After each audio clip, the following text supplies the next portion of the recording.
Oi, alunos do terceiro ano, tudo bem com vocês? Todo mundo bem?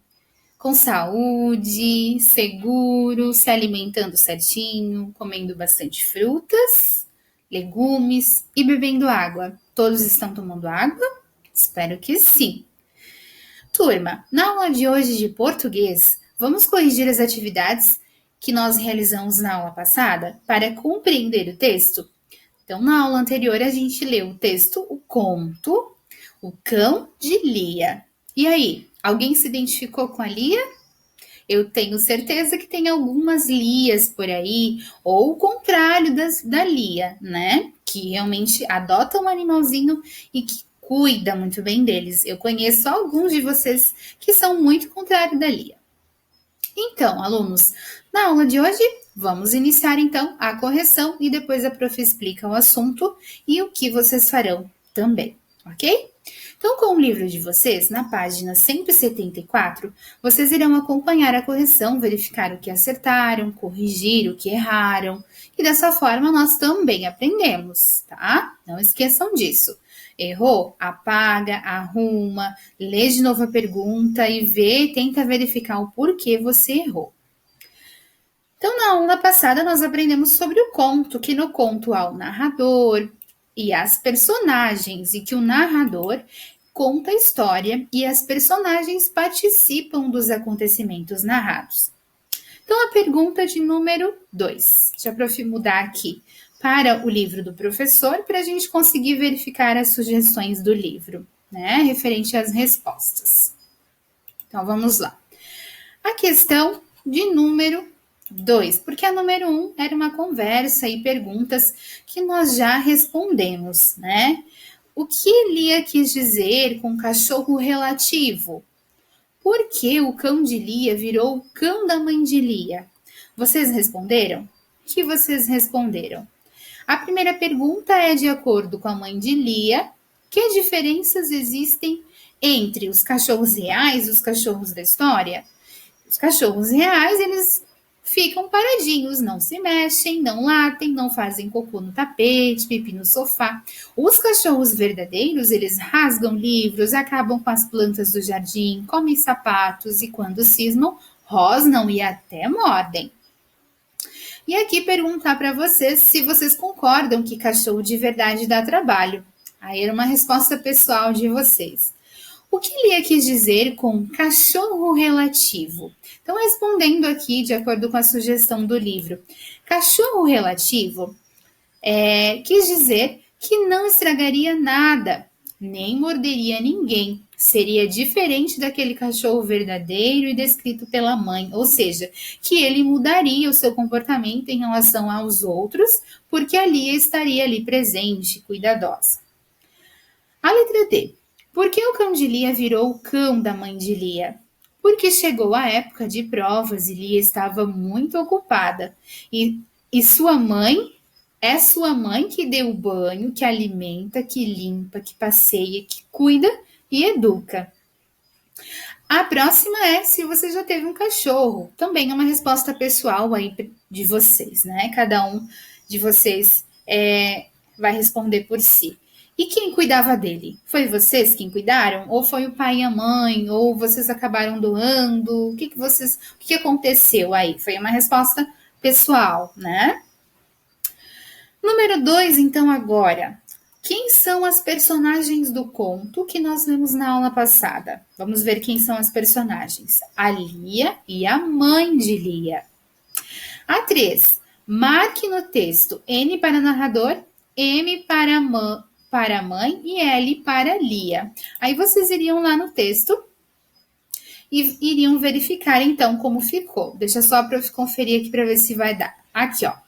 Então, N, narrador, Lia, narrador, mãe da Lia, Lia, mãe da Lia, Lia, e assim por diante, tá? Vou passar aqui para vocês conferirem, aí vocês vão dando uma pausa no vídeo, conferem certinho para ver se ficou exatamente assim, tá? Esse é uma resposta que é errada ou certa, então não tem meio termo ou resposta pessoal, tá, gente? Confiram lá então com calma. A número 4, vocês deveriam fazer um rascunho da história narrada neste conto.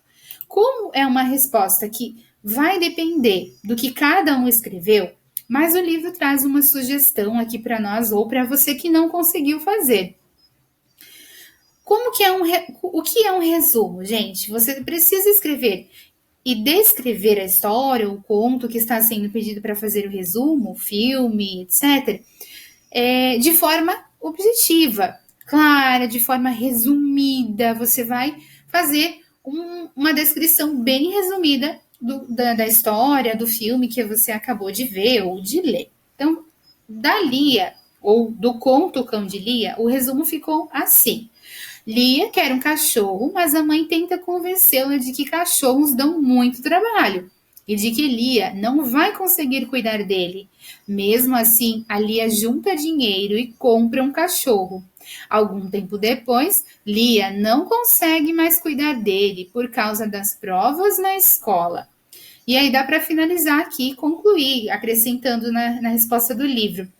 E o cão da Lia se tornou o cão da mãe de Lia. Ok? Muito bem. A 5. Segundo a mãe de Lia, como são os cachorros das histórias? Qual que vocês pintaram?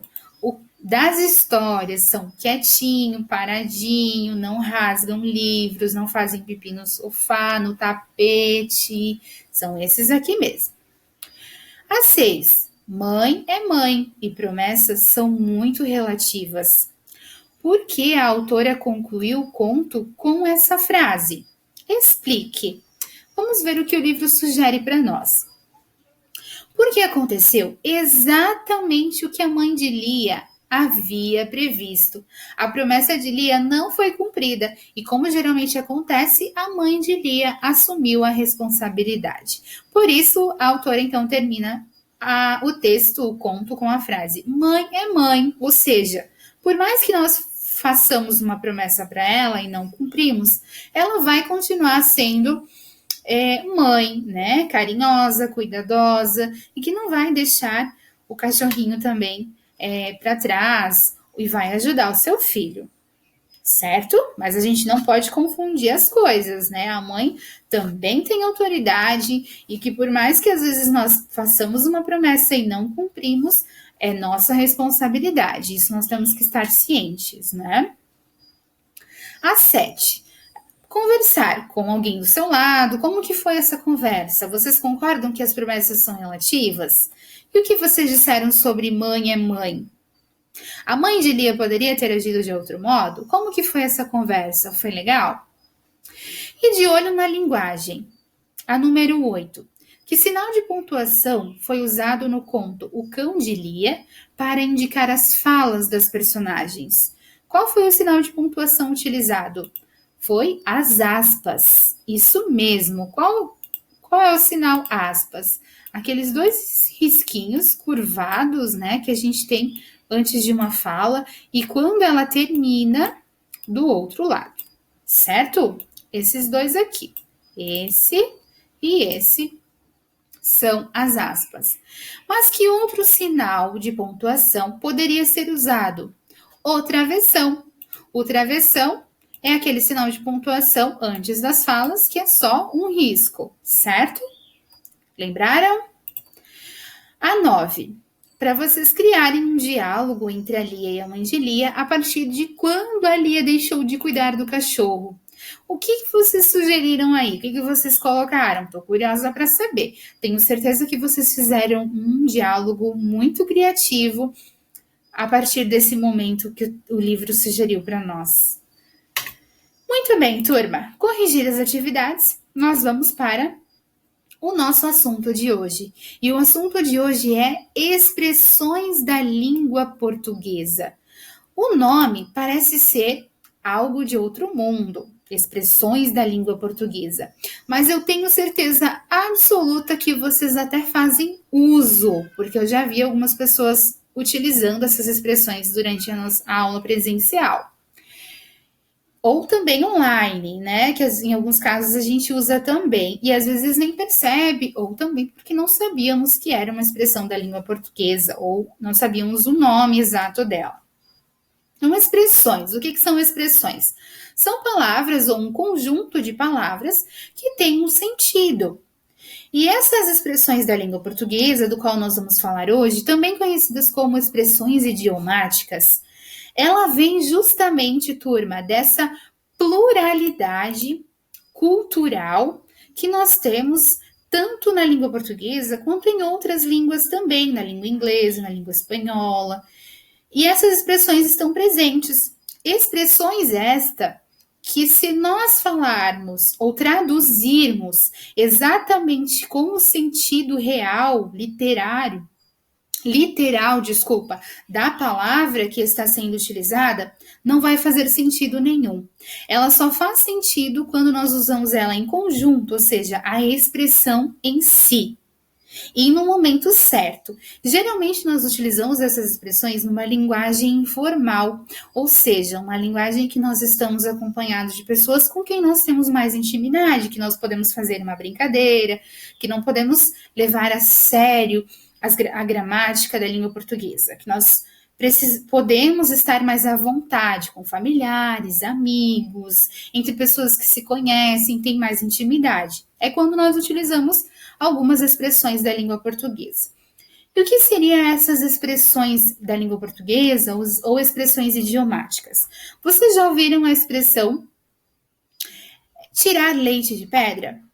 Nossa, hoje eu precisei tirar leite de pedra. É uma expressão idiomática ou uma expressão da língua portuguesa. E tirar o cavalinho da chuva? Eu tenho certeza que já também. Muitas das vezes vocês pediram algo para o pai, para a mãe, e que era quase meio impossível. E aí o pai ou a mãe falaram assim: não, pode tirar o cavalinho da chuva. Não vai dar, filho, filha. Já ouviram? Então, tirar o cavalinho da chuva é uma expressão idiomática ou uma expressão da língua portuguesa, que é uma expressão somente da nossa língua. Se nós chegarmos lá nos Estados Unidos ou em outro país que fale outra língua e falarmos essa expressão, eles vão procurar o cavalinho e cadê a chuva e não vai fazer sentido nenhum. Então, cada povo, cada cultura, cada língua tem algumas expressões que somente é falada ali, dentro da própria região. Ou seja, é dominante ali da própria língua. E nós temos as nossas. Vamos verificar mais algumas delas? Então, olha só, a prof colocou aqui nos slides para vocês não esquecerem também algumas sugestões. Então, ó, expressões da língua portuguesa. Todas as línguas e culturas linguísticas possuem expressões usadas na linguagem informal, com significados que não correspondem literalmente às palavras que a compõem. Veja os exemplos. Um exemplo, então, de expressão da língua portuguesa. Quebrar o galho. A prof colocou aqui um xizinho com uma imagem de um galho sendo quebrado. Por quê? Porque a expressão da língua portuguesa não significa literalmente pegar um galho de árvore e quebrar, mas significa improvisar. Ou seja, ô amigo, quebra um galho lá para mim, me ajuda aí, vai lá. Ou seja, no improviso. Foi algo improvisado, quebrou o galho para ele. Outra expressão, perder a cabeça. Não é ficar sem a cabeça e sair procurando ela por aí. Significa ficar nervoso. Então, de acordo com a expressão que está sendo falada, vai depender do momento que você está utilizando também, certo? Por isso que ela é uma linguagem utilizada informalmente, são expressões que nós utilizamos informalmente. Quando nós estamos referindo à escrita, nós até podemos colocar, mas como é uma expressão informal, nós devemos colocar entre aspas, para dizer que ela tem um outro sentido e não aquele sentido literal. Beleza? Então, que perder a cabeça significa ficar nervoso. Nossa, durante aquela prova de português, eu perdi a cabeça.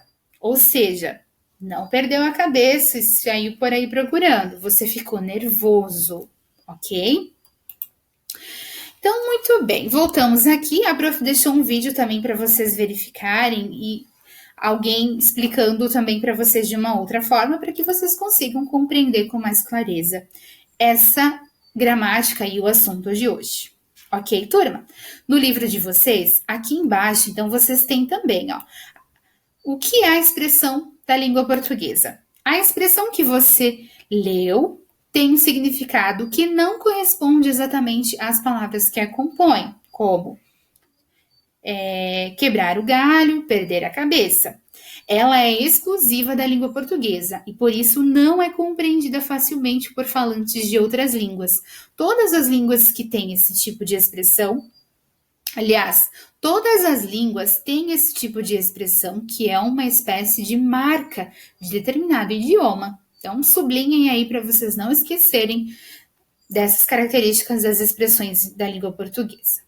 Estou explicando para vocês o que vocês farão hoje. A número 1. Releia este trecho do conto O Cão de Lia e observe a expressão destacada. O cachorro fez pipi no sofá, cocô no tapete, roeu as sandálias de borracha, fugiu para a rua e ainda comeu 3 peixes do aquário. Foi dose. Letra A. Leia este verbete. Dose é um substantivo feminino, como a prof pediu para vocês procurarem no dicionário. Que significa quantidade padrão de remédio, bebida, etc. E ser dose, que é utilizada na linguagem informal. Ser ou tornar-se desagradável ou insuportável. Letra B. Agora marque a ilustração que representa o significado que essa expressão tem no texto. Lá no texto, dose significa tomar o remédio na quantidade correta ou ser desagradável ou insuportável. E letra C. Você conhece outras expressões da língua portuguesa, como essas que a prof deu um exemplo, e outras que vocês já ouviram? Quais? Perguntem para o pai e para a mãe, que com certeza eles também sabem. Expliquem para eles o que é a expressão da língua portuguesa, que eles vão compreender também e vão ajudar vocês. A2. Escreva as expressões dos quadrinhos ao lado dos significados correspondentes. A3. Observe as ilustrações. E aí vocês vão escrever a expressão a que se refere cada ilustração e dê o seu significado. Qual é a expressão da letra A? O que ele está fazendo? Ele está colocando as barbas aqui em uma bacia. Tem uma expressão que fala sobre isso, ou que se refere a isso. E qual é o significado dessa expressão? E aqui, o que ele está fazendo? Está com um pano, com uma luva e um gelo. Na C, tem um menino aqui e um cano. Na letra D, a gente tem um menino que está dando um dinheiro para o pato. O que está acontecendo? Já dei algumas dicas e acredito que ficou bem fácil, certo? Então, vocês irão resolver e colocar também o significado de cada uma dessas expressões. Na próxima aula, nós corrigimos, então fiquem tranquilos se vocês não conseguirem encontrar a definição, ou o significado, ou o que a imagem representa e a expressão que ela está representando. Na próxima aula, a gente corrige e vocês ficam por dentro das respostas, tá bom? Mas tentem fazer, que eu tenho certeza que vocês já conhecem muitas delas. Além das atividades do livro, a prof deixou também para hoje as atividades do encarte sobre esse assunto, ok? Do encarte do nosso livro de português, que é esse daqui. E na aula que vem, a prof também corrige com vocês as atividades desse caderno de atividades, que é o encarte. Beleza, gente? Então, muito bem, façam as atividades, caprichem e na próxima aula a gente corrige e nós vamos para o nosso próximo assunto, ok? Um beijo para vocês, se cuidem e até lá!